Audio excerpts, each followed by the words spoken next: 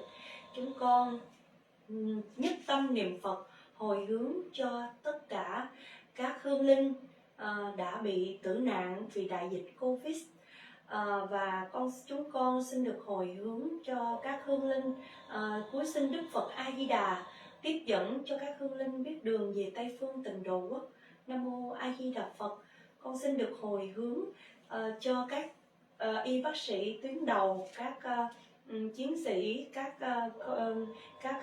bộ đội cũng như là các tình nguyện viên, thiện nguyện viên và tất cả mọi người được khỏe mạnh để chung tay chống dịch trong đại dịch lần này. Cuối sinh Đức Phật và chư vị thánh chúng Bồ Tát gia hộ độ trì cho quốc thế dân an, thế giới hòa bình, chúng sanh an lạc. Nam Mô A Di Đà Phật.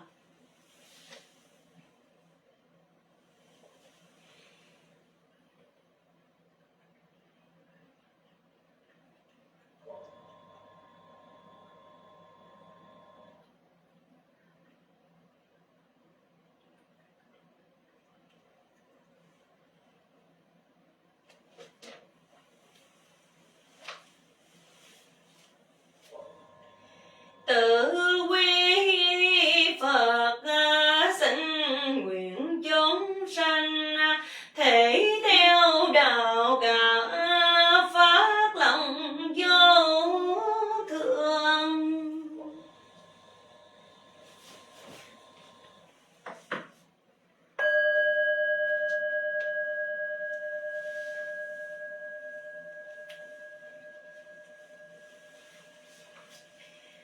Tự quy Pháp xin nguyện chúng sanh thấu rõ kinh tạng trí huệ như biển.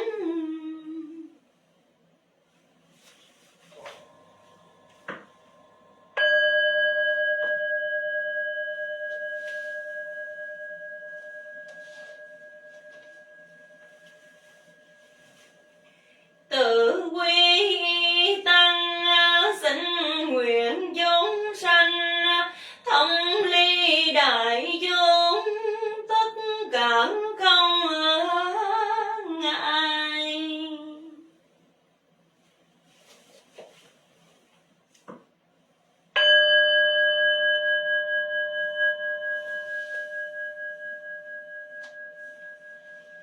Nam Mô A Di Đà Phật. Nguyện đem công đức này hướng về khắp tất cả đệ tử và chúng sanh đồng sanh nước Cực Lạc. Nam Mô A Di Đà Phật.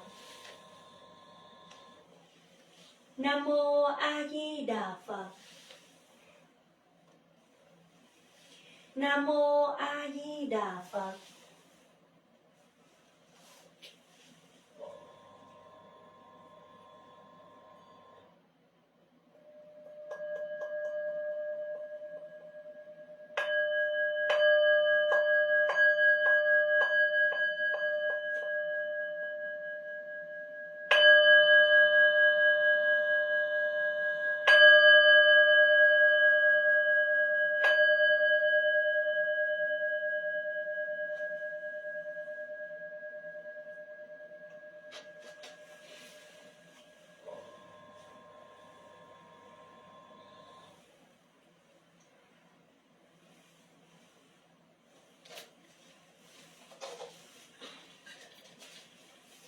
Nam Mô A Di Đà Phật.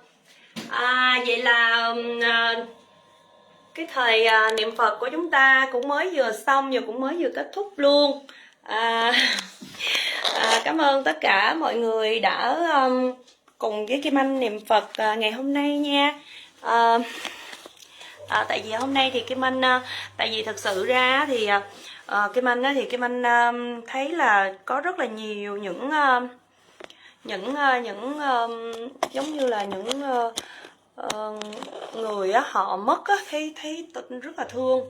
Và mình thì bây giờ mình lực bất tòng tâm, không biết làm gì hết trơn và cũng không làm được cái gì hết. thì chỉ có thể là ở nhà mình cố gắng mình ngồi mình niệm Phật như vậy để hồi hướng cho các hương linh họ đã không may tử nạn vì đại dịch Covid lần này. Thì thật sự ra là Kim Anh cũng chỉ có thể là mình giúp sức bằng cách như vậy thôi. Cảm ơn tất cả mọi người đã cùng niệm Phật với Kim Anh trong 1 tiếng, một thời khóa niệm Phật vừa qua nha. Rất là cảm ơn và vô cùng hoan hỷ khi mà tất cả mọi người ai cũng chia sẻ rồi ai cũng cùng niệm Phật hết. Ví dụ như mình mình đạo Phật thì mình niệm Phật, còn mình đạo Chúa thì mình niệm Chúa nha, không có sao hết trơn á. Chúa với Phật thì bên nào cũng là muốn cho tất cả mọi người ai cũng tốt hết, cho nên là chúng ta cùng nhau ha, chúng ta cùng nhau mình cầu nguyện để giúp sức cho tất cả cho tất cả bà con. Thật sự ra không phải riêng gì Sài Gòn đâu mà ở đâu cũng có hết, cũng có rất là nhiều những cảnh đời vô cùng thương luôn mà mình không biết làm sao, mình không biết cách nào để giúp hết cả. Thì Kim Anh chỉ có thể là góp công góp sức góp tinh thần, góp những cái gì mà mình có thể làm được. Bình thường thì Kim Anh và mẹ với lại bé Trâm là sáng rồi tối 2 thời lúc nào cũng niệm Phật và hồi hướng cho tất cả các hương linh, và đặc biệt là hồi hướng cho tất cả bà con mình, và hồi hướng cho tất cả quý vị ai cũng thân tâm thật sự là an lạc, sức khỏe dồi dào và mạnh khỏe nha. Cảm ơn tất cả quý bạn hữu và tất cả quý khán giả đã yêu thương Nhật Kim Anh và cùng Nhật Kim Anh ngày hôm nay niệm Phật rất là viên mãn. Chân thành cảm ơn mọi người rất nhiều. Nam Mô A Di Đà Phật. Rất là mong tất cả nếu mà Kim Anh có gì sai sót thì mong tất cả mọi người hoan hỷ bỏ qua cho Kim Anh nha. Chân thành cảm ơn mọi người rất nhiều. Đây là phòng thờ của Kim Anh, phòng thờ của Tam Bảo của Kim Anh. Kim Anh chỉ có ngồi trong đây thôi đó. Rồi đây bên đây là cái chợ Kim Anh chép kinh nè. Mùa dịch cho nên là không có mua được cuốn sách chép kinh nên mình phải chép về trong cuốn tập. Cho nên là nó hơi bị không được trang nghiêm cho lắm. Cảm ơn mọi người nhiều nha. Nam Mô Di Đà Phật nha. Gieo duyên cho tất cả mọi người. Hy vọng là mọi người ai cũng sẽ niệm Phật để chúng ta cùng hồi hướng, cũng như là bản thân chúng ta cũng được khỏe mạnh nè, và có một cái điều gì đó tâm linh thì chúng ta sẽ khỏe mạnh hơn. Và đeo khẩu trang. Và chị ơi, trời đất ơi, Kim Anh đang ở trong phòng thờ nhà Kim Anh mà đeo khẩu trang gì. Ở nhà Kim Anh mà. Trời ơi, chữ siêu đẹp. Kim Thoa ơi, chị viết chữ ẩu lắm, chị không có, chị hôm nay chị không chị viết chữ ẩu lắm cho nên xấu lắm. Mọi người đừng khen chữ đẹp mắc cỡ. A Di Đà Phật. Dạ. Rất là mong là mọi người ai cũng thật là khỏe mạnh nha. Và mình cố gắng mình trong cái thời gian này mình cố gắng mình ở nhà đi ha, mình ở nhà đi. Có thể nói là mình có ăn cháo đi nữa thì mình cũng không thể nào mà mình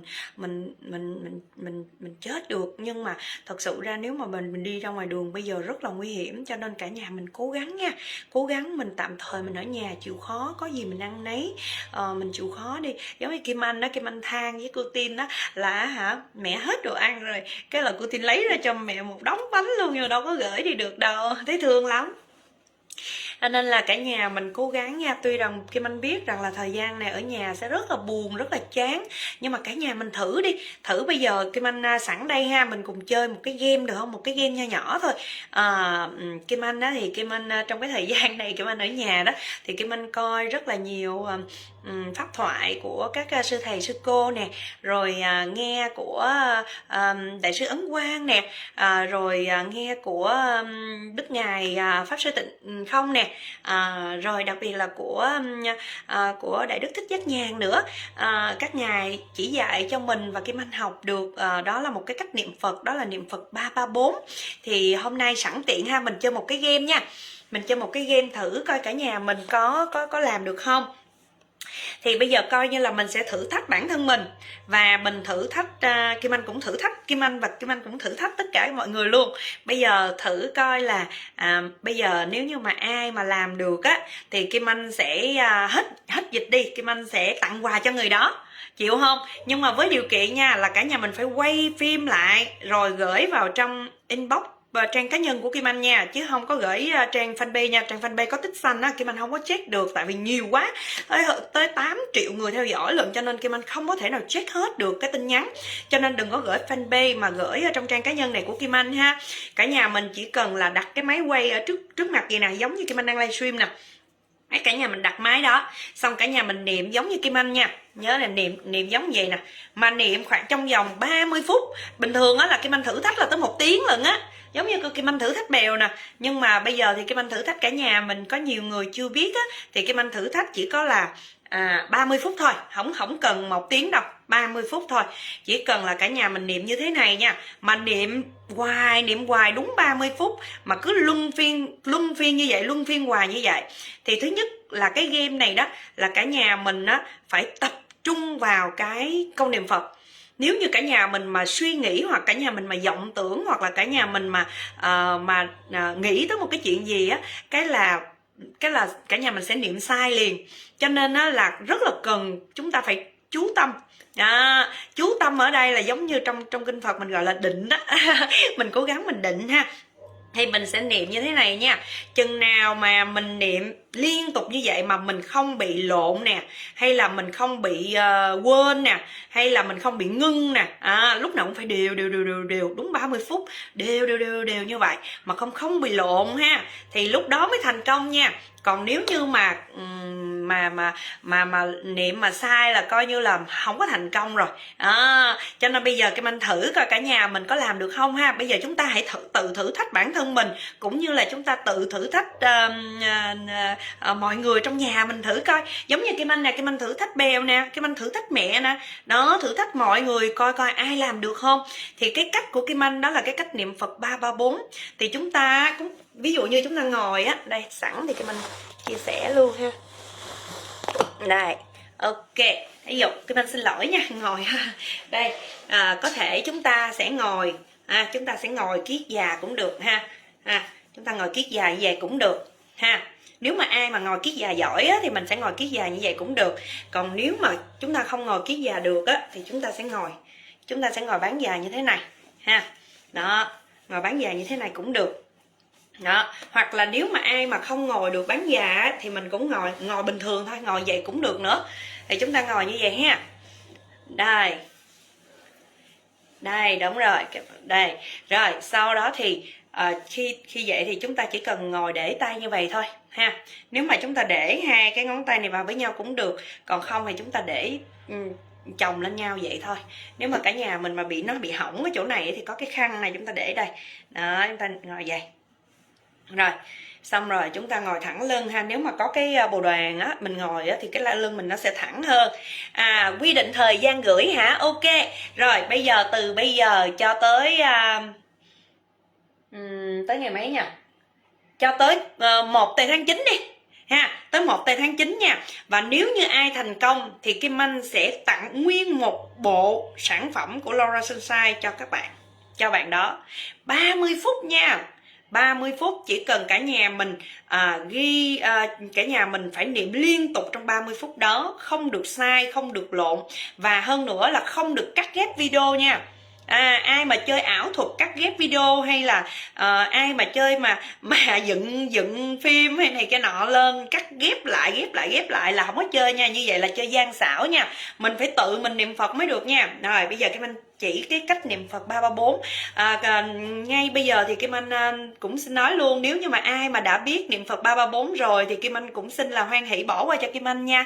Tại Kim Anh cũng muốn chia sẻ và chơi một cái game nho nhỏ này để cho các bạn hữu cũng như là các fan và các khán giả cũng như là tất cả mọi người ai yêu thương nhiều Kim Anh thì thử mình chơi game này, và nhớ là quay clip lại dùm Kim Anh ha, và gửi lại cho Kim Anh nha. Có giới hạn bao nhiêu người không? Không có giới hạn bao nhiêu người hết, bao nhiêu người cũng được, càng đông càng tốt nha. Rồi bây giờ Kim Anh sẽ thử nha. Bây giờ niệm Phật 334 rất là đơn giản thôi, thì mình sẽ niệm 3 câu, sau đó chúng ta lấy hơi, rồi niệm 3 câu, rồi chúng ta lấy hơi, rồi câu cuối cùng của chúng ta là 4 câu. Thì 3, 3, 4, cả nhà mình nhớ trong đầu là như vậy, 3, 3, 4, nhớ nha.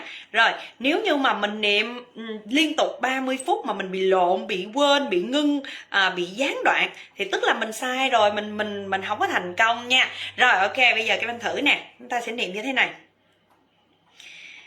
A Di Đà Phật, A Di Đà Phật, A Di Đà Phật.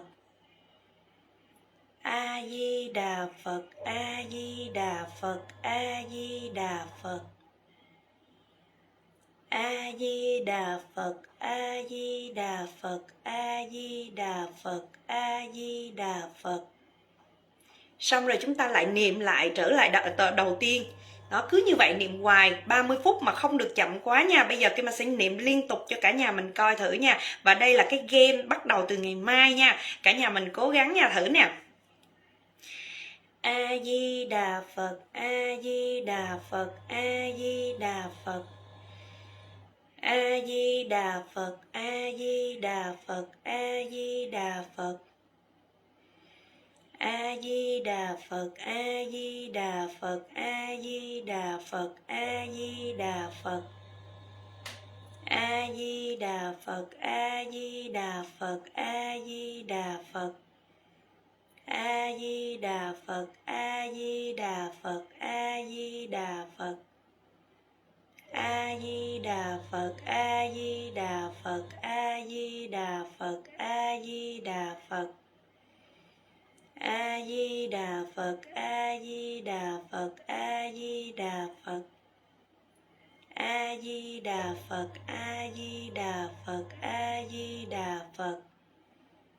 A Di Đà Phật, A Di Đà Phật, A Di Đà Phật, A Di Đà Phật.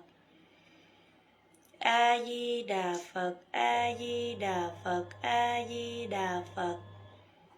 A Di Đà Phật, A Di Đà Phật, A Di Đà Phật.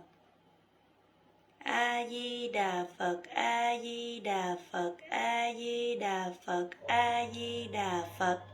Đó, nãy giờ là Kim Anh niệm tới niệm lui là 3 lần, mỗi lần là 334.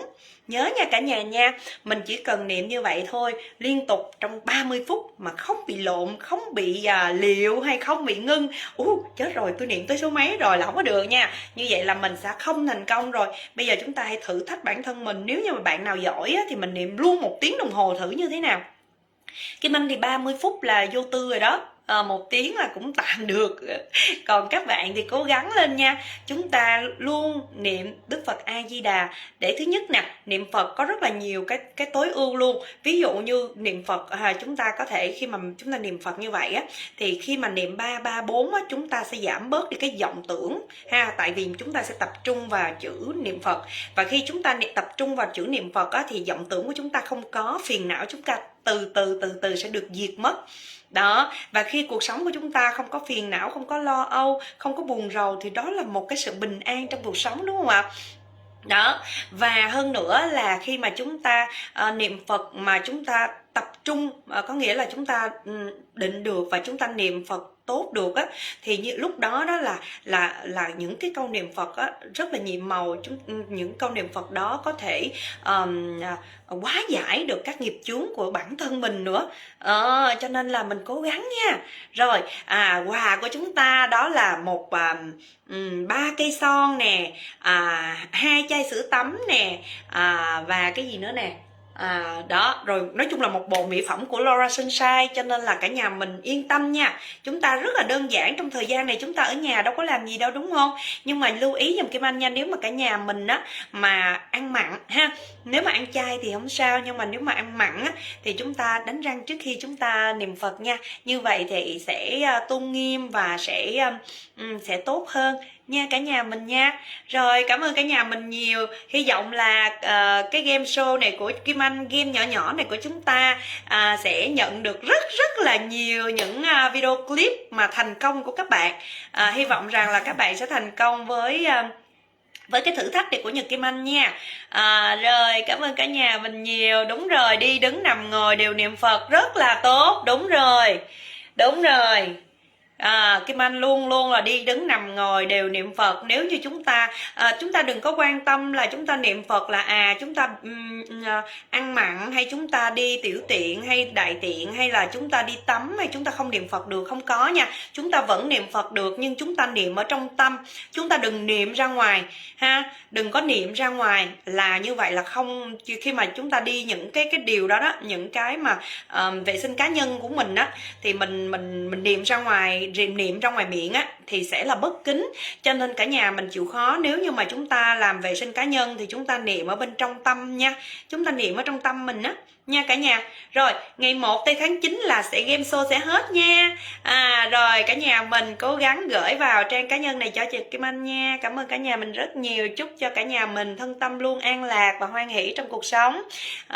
Nam mô A Di Đà Phật. Xin chào cả nhà nha. Bye bye.